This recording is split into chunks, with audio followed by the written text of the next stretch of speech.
Greetings everyone, today we're gonna be talking about a very interesting game called Anima Flux. We've been following this game for a long time actually. Earlier this year we even got a chance to speak with one of the developers at the Game Spring event in Sweden to better understand this title. It combines metroidvania elements and platform elements, but it comes with a twist. You can actually play it cooperative with friends or family. But when the full version came out, we were a bit let down by the co-op feature. The demo didn't really show how tricky it would be in the actual game. Some of the level designs in the early stages were really frustrating, but despite that, the game's dystopian world and its awesome animations kept us hooked.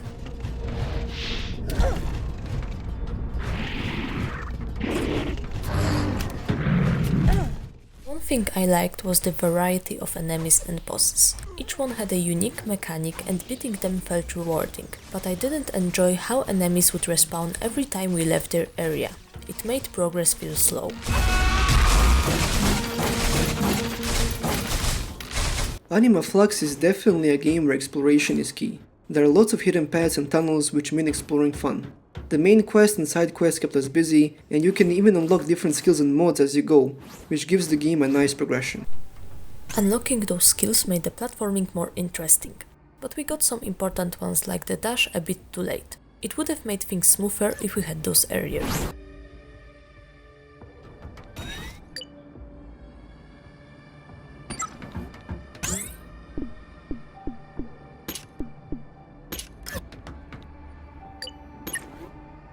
Sometimes the map was confusing. There were moments where we got lost because certain areas looked too similar, and the map didn't help much. Nevertheless, different biomes and stages came with new atmosphere, which made things actually more interesting.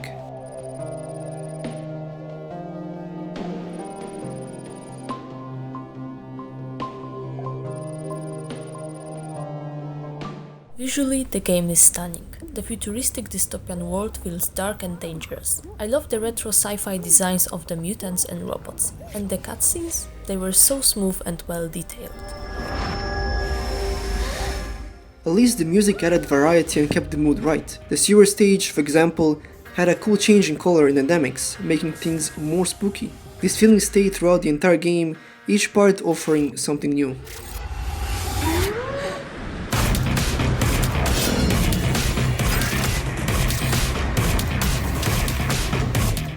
Now about the multiplayer.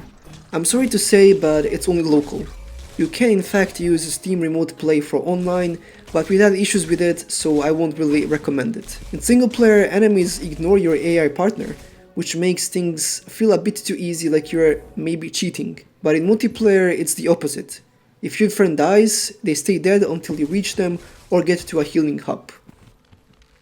This game is definitely more fun with a friend, but it's also harder. You can't ignore enemies like you can in single player. You need to work as a team or the game quickly gets overwhelming.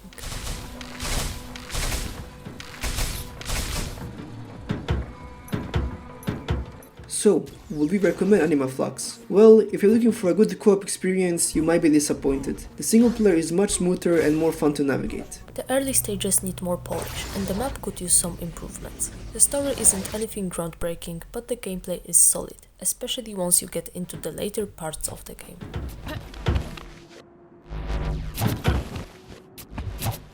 To conclude, it's a fun experience, especially for fans of metroidvania games, but it has its flaws. Still, for the price, it's worth checking out if you enjoy platformers with a twist. Give it a try, but maybe stick to single player, unless you've got a friend ready for a challenge. Thanks for watching, and let us know what you think of Anima Flux in the comments down below.